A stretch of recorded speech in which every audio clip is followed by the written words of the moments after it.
Dr. Hei-Jin Park stared at the holographic message floating above her desk, reading it for the fifth time. The blue light cast soft shadows on her face as she blinked in disbelief. She reached out to touch the image, watching her fingers pass through the alien script that transformed into Korean before her eyes. "This has to be a mistake," she muttered, pushing back from her desk at the Seoul Institute of Physics. The letter was from the Galactic Science Academy on Lemuria Prime, the most prestigious research institution in known space.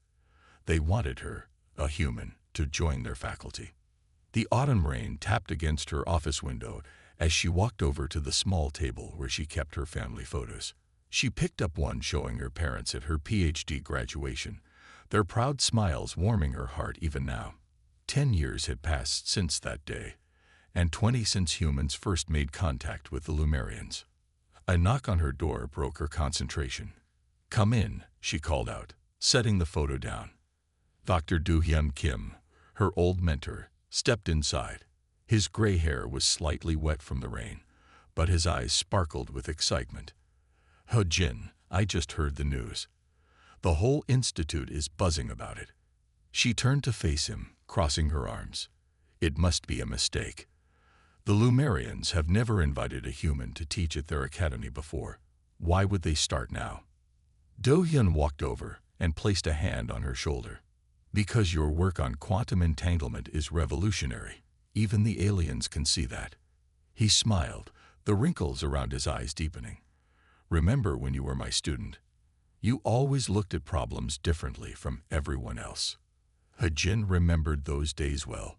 While other researchers followed established paths, she had questioned everything, combined ideas in ways others thought strange.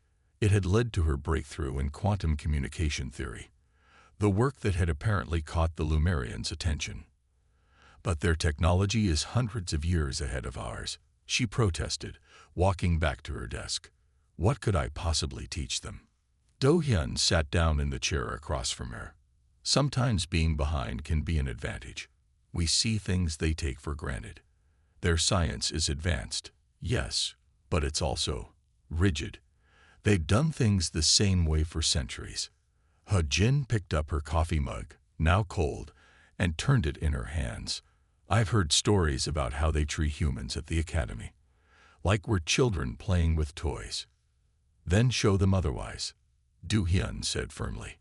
"You've never backed down from a challenge before. Why start now?" She set down her mug and looked at the hologram again. The message included details about the position: a full professorship in the Department of Quantum Physics, with access to their advanced laboratories and research facilities. It was an opportunity beyond anything she had dreamed possible. "My parents," she said softly. "They sacrificed so much for my education. Dad worked 2 jobs so I could study physics. Mom always said I would do great things. And she was right." Do-hyun stood up and walked to the window, watching the rain. "Think about what this means, Ho-Jin. You wouldn't just be representing yourself. You'd be opening doors for all human scientists." Hei-Jin joined him at the window.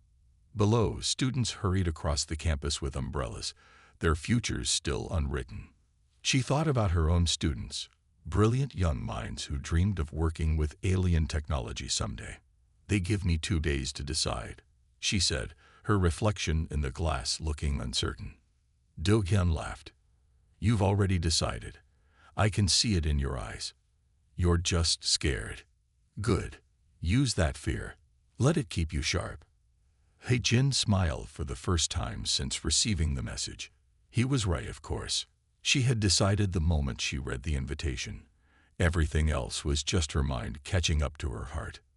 She turned back to her desk and pressed the hologram's response button. The alien script shimmered, waiting for her input. With steady fingers, she typed her answer. "I, Dr. Hei-Jin Park, accept the offered position at the Galactic Science Academy. Thank you for this opportunity." As the message disappeared, Do-hyun nodded approvingly. "The universe just got more interesting," he said. Hei-Jin looked at her family photo one more time. "Mom, Dad," she whispered, "I hope I make you proud." Outside, the rain began to ease, and a ray of sunlight broke through the clouds, casting a rainbow over the Institute's quantum research building. He-Jin took it as a good sign. Her journey to the stars was about to begin. The transport ship dropped out of faster-than-light travel with a gentle shudder. He-Jin pressed her face against the viewing window, her breath fogging the glass. Below them, Lumeria Prime spread out like a jewel against the black of space. Its 3 moons cast multiple shadows on the planet's purple oceans, and the famous crystal spires of the Galactic Science Academy reached up toward the stars. "First time seeing it?" asked a friendly voice behind her. He-Jin turned to find a young man in a formal suit, his ID badge marking him as human staff. "Yes," she replied, still trying to take it all in. "I'm Jae-ho Lee, cultural liaison for human visitors," he said, offering his hand. "Though you're not just a visitor, are you? You're our first professor." He-Jin shook his hand, grateful to meet another Korean. "Does news travel that fast up here?" Jae-ho laughed. "Are you kidding? The first human professor at the academy. Everyone's talking about it. Some are excited, others." He paused. "Well, let's just say change comes slowly to the Lumerians." The ship docked smoothly at the academy's private spaceport. He-Jin followed Jae-ho through gleaming corridors that seemed to be made of living crystal. Their footsteps echoed off walls that shimmered with stored information, displaying star charts and mathematical formulas that changed as they walked past. "The whole building is one giant computer," Jae-ho explained. "The crystals store and process data. Even after 3 years here, it still amazes me." They reached a large door that opened into what seemed to be an office. Inside, a Lumerian sat behind a desk made of the same crystal as the walls. Professor Engstol was tall, with 6 limbs and skin that shifted colors like oil on water. Their head crest rose slightly, a sign of attention. He-Jin remembered from her cultural training. "Dr. Park," Engstol said, their translator converting the musical Lumerian language into Korean. "Welcome to the academy. I trust your journey was acceptable." "Yes, thank you," He-Jin replied, bowing slightly. His ship was very comfortable. Engstol's skin rippled with dark blues, a color He-Jin couldn't read. "You understand, of course, that your appointment here is unprecedented. Some feel it is premature to have a human teaching at this level." Jae-ho shifted uncomfortably beside her, but He-Jin kept her voice steady. "I understand. I hope my work will speak for itself." "Indeed it must." Engstol rose, towering over them. "Your laboratory has been prepared according to human safety standards. Though I wonder if our equipment might be too advanced for your current level of understanding." Before He-Jin could respond, another voice joined the conversation. "I've reviewed Dr. Park's work on quantum entanglement. It's quite impressive, especially considering the limited tools humans have to work with." A younger Lumerian entered the office. Their skin glowed with bright yellows and greens, colors of enthusiasm and curiosity. "I'm Professor Krital," they said. "I'd very much like to discuss your theories about quantum communication." Engstol's head crest flattened slightly. "Krital, you're early for our meeting." "Am I? How fortunate. It gives me a chance to meet our new colleague." Krital turned to He-Jin. "Would you like to see your lab? I helped set up some of the equipment." He-Jin nodded, grateful for the friendly face. As they left Engstol's office, she noticed other Lumerians in the hallway stopping to stare at her. Some showed colors of curiosity, others of doubt or disapproval. "Don't mind them," Krital said as they walked. "Many here have never worked closely with humans before. They'll learn." The laboratory doors opened to reveal a space that took He-Jin's breath away. Equipment she had only read about in papers filled the room. A quantum computer hummed quietly in one corner, its crystal matrix glowing with calculations. "This is all mine?" she asked, hardly believing it. "Yours to use, yes." Krital's skin rippled with amusement. "Though I hope you'll allow some of us to collaborate.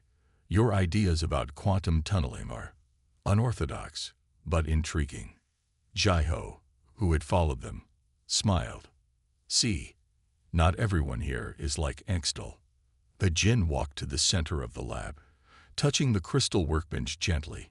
Here, surrounded by technology centuries ahead of Earth's, she felt both small and filled with possibilities. When can I start? She asked. Kritol's skin brightened. Right now, if you wish, though perhaps you'd like to see your quarters first. Humans do need rest, I believe. Jin shook her head. Rest can wait. I have too many ideas to try. As she began to familiarize herself with the lab's systems, Jin knew the real challenges were still to come. But for now, surrounded by the tools of pure science, she felt ready to face whatever the academy might throw at her. Jin stood at the front of the lecture hall, looking up at the rows of alien students. Their skins shifted through various colors of curiosity and doubt. The room was built like a giant crystal bowl, with seats rising up in circles. Light came from everywhere and nowhere, making the space feel like it was floating in a dream. She took a deep breath and touched the crystal podium. It lit up, connecting to her thoughts through the small translator device behind her ear. Above her head, a hologram appeared, showing the basics of quantum entanglement. Today, she began, her words automatically translating into musical Lumerian. We will look at quantum entanglement from a different angle. A ripple of color passed through the audience, mostly blues and purples of skepticism. In the back row, she noticed Professor Angstel watching, their skin a dark shade of doubt. Human understanding of quantum physics is quite basic, called out a voice. A tall Lumerian student stood up, their skin flashing with confidence. What could you teach us that our own scientists haven't already discovered? Jin smiled. She had expected this. Sometimes, a fresh look at an old problem can reveal new answers. Can anyone tell me why faster-than-light communication is impossible? Because it violates causality. Another student answered quickly. This is basic physics. Yes, that's what we all learned. Jin agreed. She touched the podium again, and the hologram changed to show her latest research. But what if we've been asking the wrong question? What if we don't need to send the information faster than light at all? The room grew quiet. Even the doubtful colors faded to interested yellows and greens. Jin explained her theory, using simple drawings and clear examples. She showed how quantum particles could be used to create a network of pre-shared information, like having copies of a book in different places before you need to read them. Suddenly, a new voice cut through the hall. This is nonsense. Professor Tlexen, a famous Lumerian physicist, stood at the entrance. His skin blazed with angry reds and oranges. You're suggesting we ignore centuries of established theory for what? Human intuition. Jin kept her voice calm. Not ignore, Professor. Build upon. Your own work on quantum fields helped me develop this theory. My work. Tlexen moved down the steps toward her. You dare to say you understand my research better than I do. The students watched in silence, their colors shifting between excitement and worry. Jin could feel her heart beating fast, but she didn't back down. Science isn't about who understands what better, she said. It's about finding truth. If I'm wrong, prove it. That's how science works, isn't it? Flexen reached the podium. He was much taller than Jin, but she stood straight and looked up at him without fear. Very well, he said, his skin changing to a challenging purple. Prove your theory. Show us this revolutionary human perspective in action. 1 month, that's all you get. Present your proof to the Academy Council, with working experiments to back it up. The room erupted in musical whispers. No one had ever demanded a proof demonstration so quickly, especially from a new professor. 1 month is not enough time. Jai-ho protested from his seat near the door. The equipment alone will take weeks to calibrate. But Jin raised her hand for quiet. She thought about all the nights she had spent working on this theory back on Earth, using much simpler tools. She thought about her parents' sacrifice, about Du-hyun's faith in her, about all the future human scientists watching to see if she would succeed or fail. "I accept," she said clearly. "1 month from today, I will demonstrate my theory. But I want to add something to the challenge." Flixen's skin rippled with surprise. "Oh, if I succeed, the Academy must start accepting more human students and researchers. We've earned that right." The whispers grew louder. Angstol stood up in the back, their skin almost black with disapproval. But Tlexin laughed, the sound like chiming crystals. "Agreed," he said. "But if you fail, you resign and admit that humans are not ready for Academy-level science." He-jin nodded. "Deal."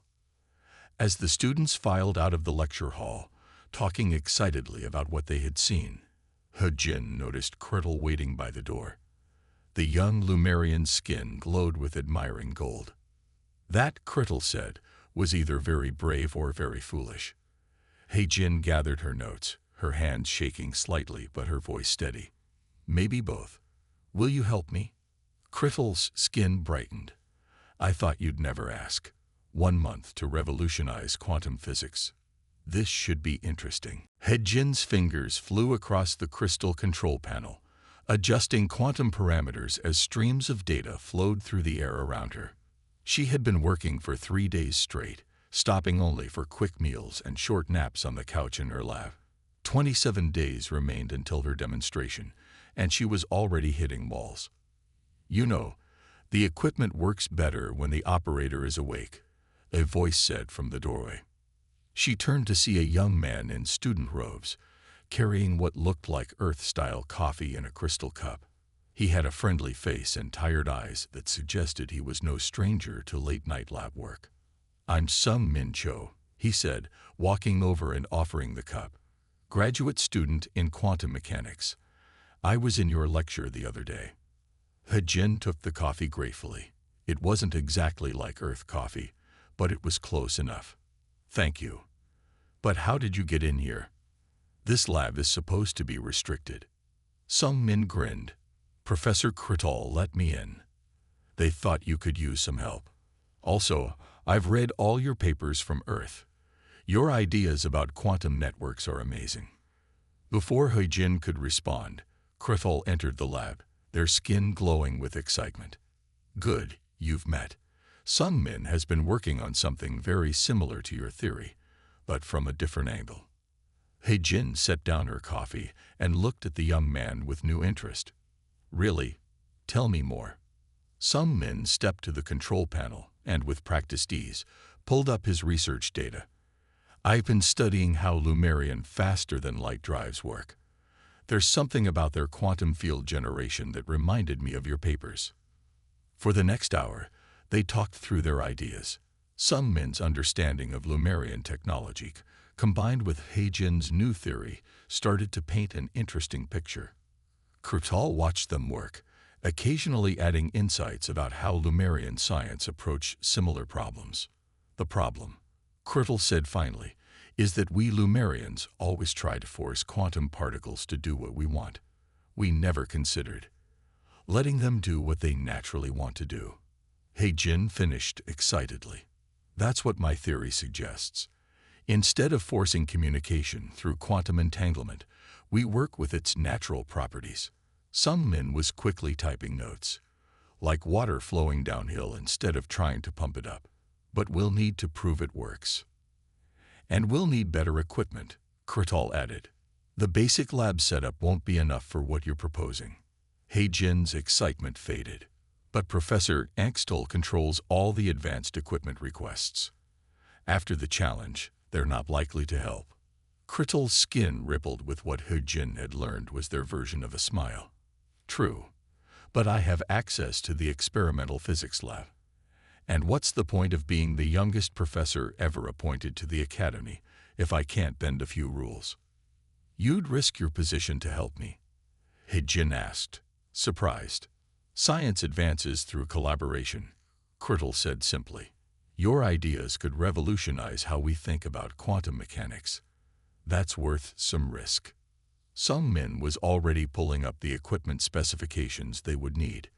We should work in shifts. I can help during my free hours, and there are a few other students who'd love to be part of this. He-Jin looked at her new allies, feeling hope for the first time since accepting the challenge. Thank you, both of you. But why? Krital moved closer, their skin shifting to serious shades of blue. Because Tlexin and Extal represent the old way of thinking. They believe science can only advance in careful, controlled steps. But look at human history. Your greatest discoveries often came from unexpected leaps of understanding. Also, some men added with a grin, it would be really fun to see their faces if we actually pull this off. He-Jin laughed, her first real laugh in days. She turned back to the control panel, this time with clear purpose. Okay then, let's start with the quantum field generator.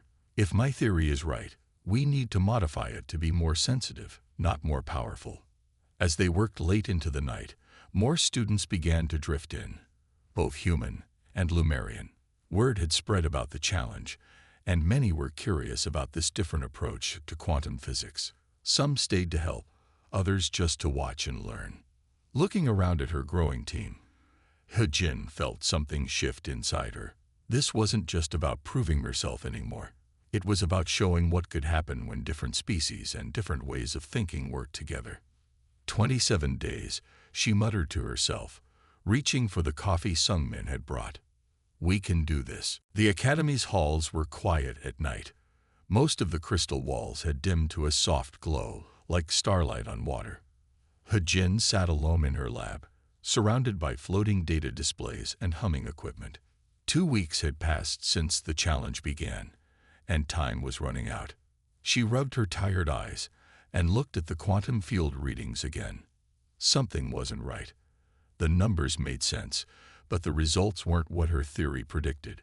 She had sent some men and the other students to rest hours ago, but sleep wouldn't come to her. Maybe I was wrong, she whispered to the empty lab. Maybe they were right about humans not being ready. As if in answer, her coffee cup vibrated slightly on the crystal desk. She stared at it, then at the quantum field generator running its latest test. The cup vibrated again, making tiny ripples in the liquid. He-Jin sat up straight. Ripples. Waves. Of course. Her fingers flew across the control panel, pulling up the data from the Lumerian faster than light drive tests. She had been looking at them wrong all this time. Everyone had. Computer, show me the quantum field pattern from test series 5, she said excitedly. A beautiful, complex pattern appeared in the air before her. Now overlay the pattern from the ship's drive system. The two patterns merged, and He-Jin gasped. They were almost identical, but not quite. The faster-than-light drive created a forced pattern, rigid and controlled. Her quantum field flowed more naturally, like water finding its own path. She grabbed her communicator. Krital, are you awake? You need to see this. Within minutes, Krital rushed into the lab, their skin flickering with concerned colors. He-Jin, what's wrong? It's the middle of the night cycle. Look.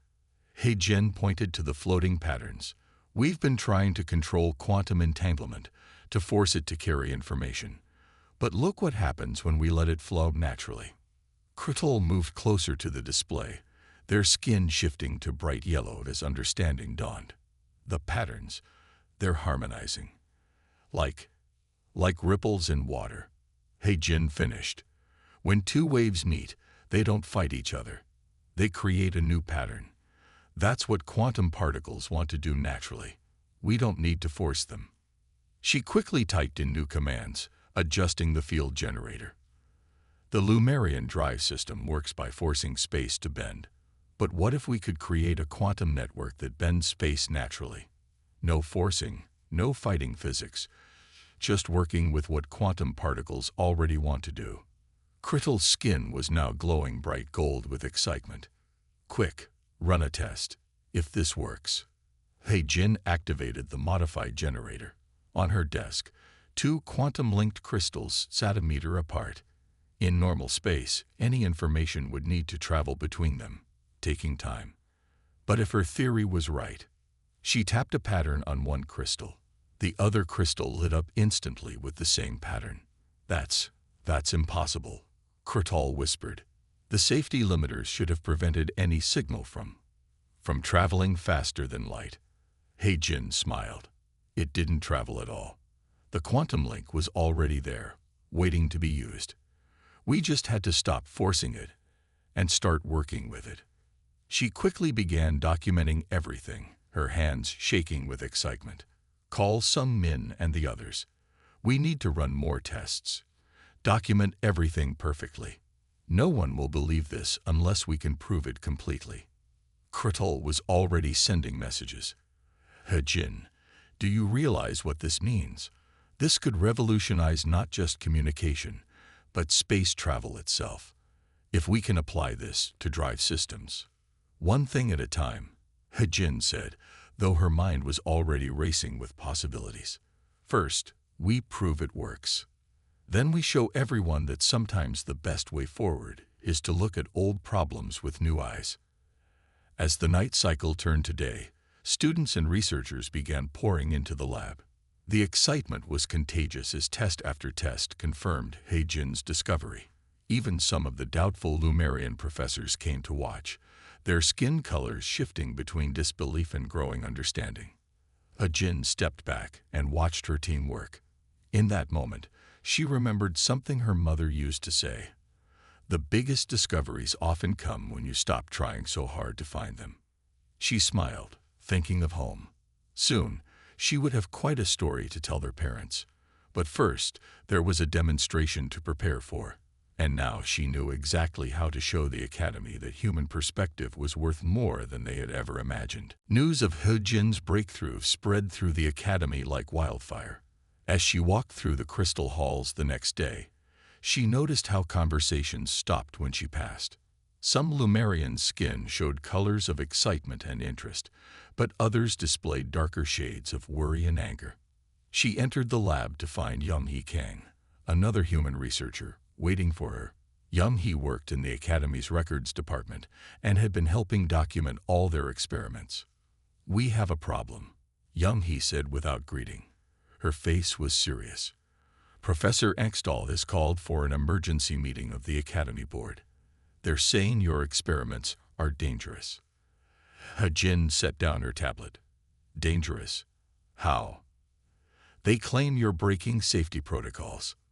Young-Hee pulled up a document on her crystal display. According to them, any quantum experiments that bypass standard limiters are forbidden under Academy rules. Before He-Jin could respond, Kurtal burst into the lab, their skin flashing with warning colors. It's worse than that. Tlexin is telling everyone that your results are impossible, that you must have faked the data. He-Jin felt her heart sink, but she kept her voice steady.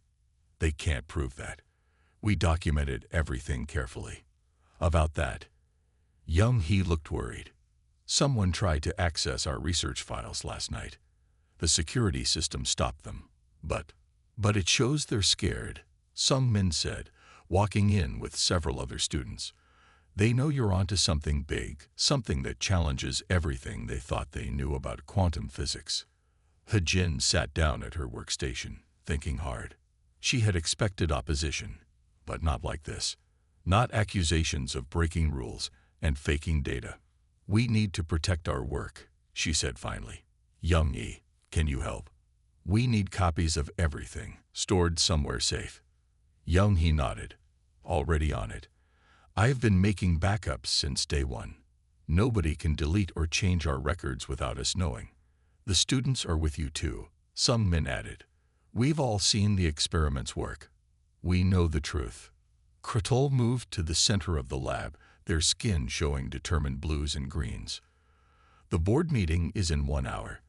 They'll try to shut down your research before the demonstration. We need a plan. He-Jin stood up and faced her team. She thought about all the hours they had worked together, all the barriers they had already broken. She wouldn't let it end like this. Here's what we'll do, she said. Young-Hee, bring all our documentation to the meeting. Every test, every result, all perfectly recorded. Sung Min, get the other students who witnessed the experiments. We need their testimony. And me, Kurtal asked. You're a professor here. Your word carries weight. If you speak for us. Kurtal's skin brightened. Of course, though it might cost me my position. I can't ask you to risk that, Hejin said quietly. You didn't ask. I'm offering. Science is about truth, not politics. They spent the next hour preparing. Young He organized their records while Sung Min gathered supporters. Students and researchers from other departments heard what was happening and came to help. Even some Lumerian professors who had watched their experiments joined them. As they walked to the board meeting, Hojin saw Professor Extol and Tlixin waiting by the doors. Their skin showed dark, angry colors when they saw the crowd approaching with her. This is most irregular, Extol said. The board meets in private. Not today, Hejin replied firmly. If you want to question my research, you'll have to do it in front of witnesses. Everything we did was legal, safe, and properly documented. Tlixin moved forward, towering over her.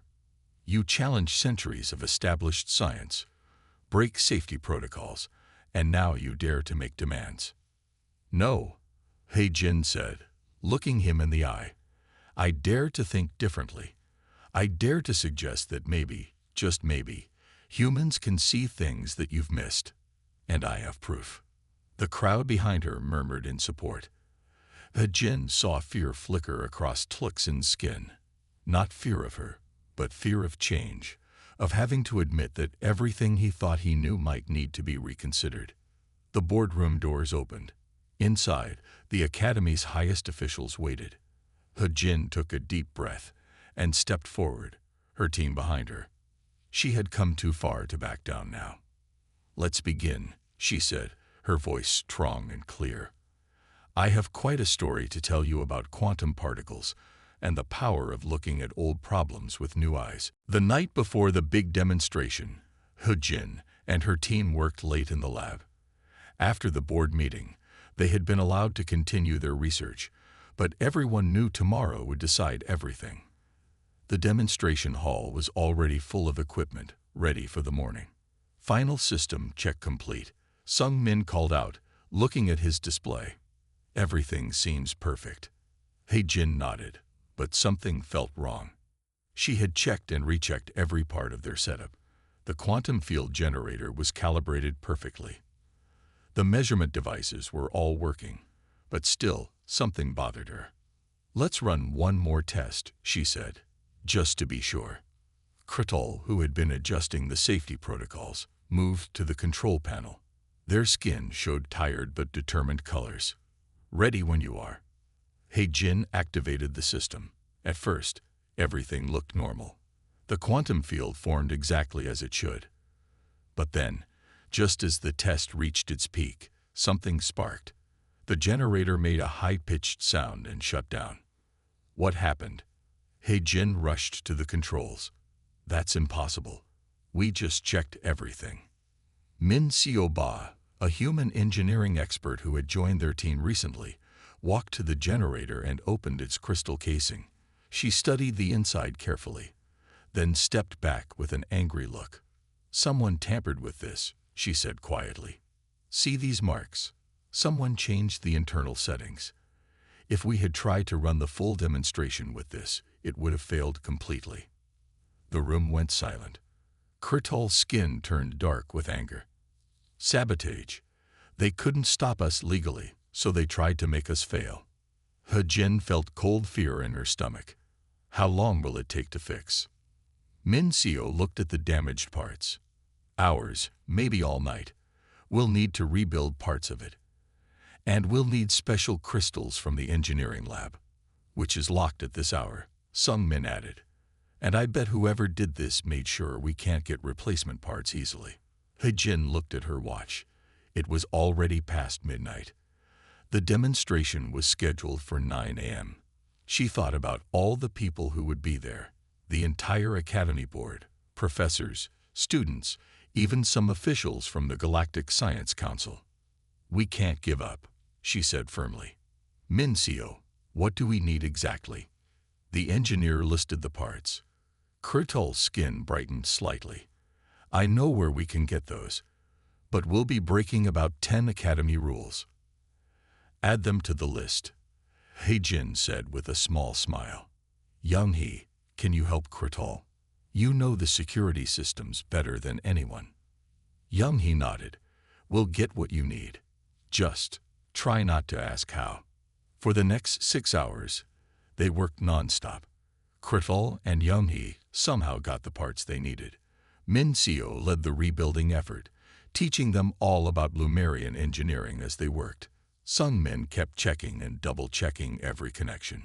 The quantum field has to be perfect, He-Jin explained as they worked. Even a tiny error could make it look like our theory is wrong. Around 6 a.m., Min-seo stepped back from the generator. That's it. It's ready, but we should test it before. No time, He-Jin said, looking at her watch. We need to get everything to the demonstration hall and set up. We'll have to trust our work.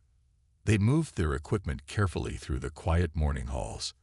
The demonstration hall was huge, with seats rising high above the floor like a giant bowl. The morning light came through crystal windows, making rainbow patterns on the walls. As they set up, He-Jin saw her tired team working together, humans and Lumerians, professors and students, all focused on one goal. Whatever happened today, they had already proved something important about working together. 3 hours until the demonstration, Sung-min said, checking his tablet. The hall will start filling up soon. He-Jin looked at their rebuilt equipment, thinking about all the obstacles they had overcome. Someone had tried to stop them, but instead of giving up, they had worked all night to fix the problem. Whatever happens, she told her team, I'm proud of what we've done here. We didn't just prove a theory about quantum physics. We proved that different species, different ways of thinking, can work together and create something new. Kurtul's skin showed bright, confident colors. We're ready. Let them come and see what happens when you combine human creativity with Lumerian technology. He-Jin nodded, feeling strangely calm despite her exhaustion. Soon, she would show the Academy something they had never seen before, and if she was right, it would change everything they thought they knew about quantum physics. The demonstration hall was packed. Hundreds of Lumerians filled the seats, their skins showing a rainbow of emotions. In the front row, the Academy board sat with their formal crystals glowing. Professor Engstall and Tlexin watched with dark, doubting colors as He-Jin stepped to the center of the floor. Despite having no sleep, He-Jin felt completely awake. Her team stood ready at their stations. Min-seo at the generator controls, Sung-min monitoring the data, Kurtul managing the safety systems, and Young-hee recording everything. Distinguished members of the Academy, He-Jin began, her voice clear in the quiet hall. 1 month ago, I stood here and promised to show you a new way of looking at quantum physics. Today, I will keep that promise. She nodded to Min-seo, who activated the quantum field generator. Above their heads, a beautiful pattern of light appeared, showing the quantum particles in action. For centuries, He-Jin continued, we've tried to force quantum particles to carry information. But today, we'll show you what happens when we work with their natural behavior instead. She walked to a crystal table where 2 quantum-linked devices sat far apart. These crystals are connected through quantum entanglement. Traditionally, we believe nothing can travel faster than light between them. And that's true. Nothing does travel. Instead, we let the quantum link do what it wants to do naturally.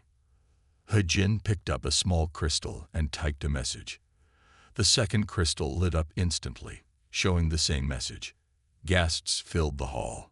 She could see Tlexin leaning forward, his skin showing disbelief. But that's impossible, someone called out. The safety limiters are all working perfectly, Kurtul answered, their skin glowing with pride. We're not breaking any laws of physics. We're just using them differently. He-Jin moved to the main control panel. Now let me show you something even more interesting. This is why the quantum particles behave this way. She activated the main display, showing the complex patterns they had discovered. the hall filled with floating lights and data, beautiful and strange. "Look familiar?" she asked. "It should. This is the same pattern we see in Lumerian faster than light drives. The only difference is we're not forcing it. We're letting it happen naturally." Professor Angstel stood up. "This is nonsense. Our drive systems are based on centuries of careful development. You cannot possibly suggest—" "I suggest nothing," Hujin interrupted firmly. "I show you proof. Min-Seo, start the main demonstration." The quantum field expanded, filling the hall with shifting patterns of light. Hejin took a small probe and placed it in the field. On the displays, everyone could see how the quantum particles reacted, not with resistance, but with natural harmony. "The particles aren't fighting us," she explained. "They're working with us. This could revolutionize not just communication, but space travel itself. Imagine ships that don't force their way through space, but work with the natural quantum field to move through it." The hall was completely silent now. Even Plixin's skin showed colors of amazement. Hejin could see students taking notes frantically, professors discussing in whispers, board members leaning forward in their seats. "But the most important discovery isn't about quantum physics at all," Hejin said softly. "It's about perspective. Sometimes we need new eyes to see old truths. Sometimes the best way forward isn't to force our way through, but to look for the natural path that was always there." She gestured to her team. "Humans and Lumerians working together made this possible. Different ways of thinking, different approaches to problems. That's not a weakness. It's our greatest strength." The quantum field pulsed with light, as if agreeing with her words. In that moment, Hojin saw understanding spread through the hall like a wave, changing the colors of Lumerian skin from doubt to wonder. The head of the Academy board stood up slowly. Their skin showed deep, thoughtful colors as they looked at the beautiful quantum patterns still dancing in the air. "Dr. Park," they said formally, "I believe you have not only won your challenge, but shown us something far more valuable than a new theory. You have shown us that we still have much to learn, from quantum physics, and from each other." Hejin looked at her team, saw their proud smiles and bright eyes. They had done it. They had proved not just their theory, but the power of bringing different perspectives together. The hall erupted in applause, the sound mixing with the musical tones of excited Lumerian voices.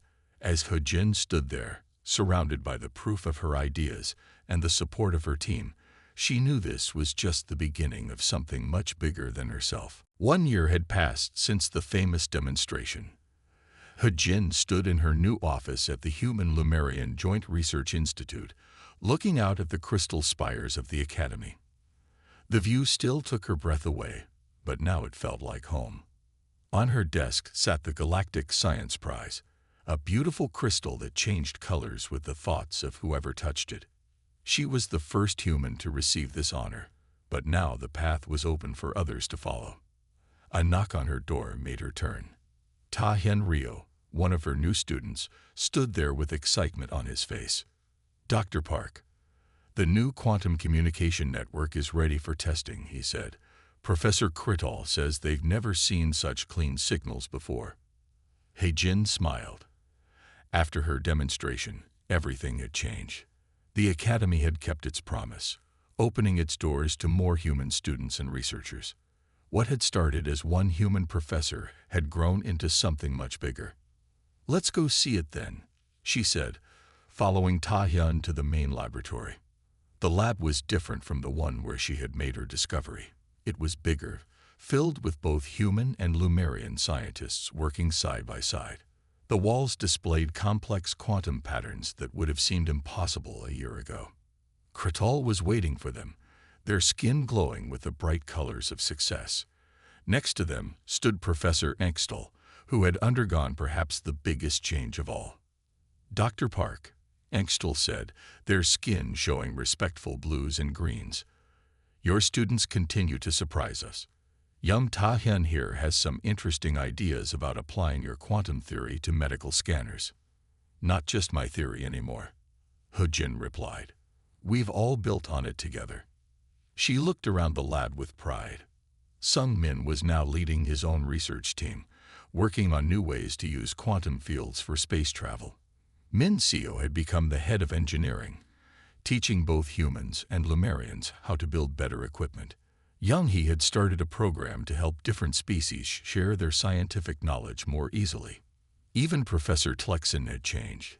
He now taught a class on combining different scientific perspectives, using He Jin's discovery as a prime example of why no species had all the answers.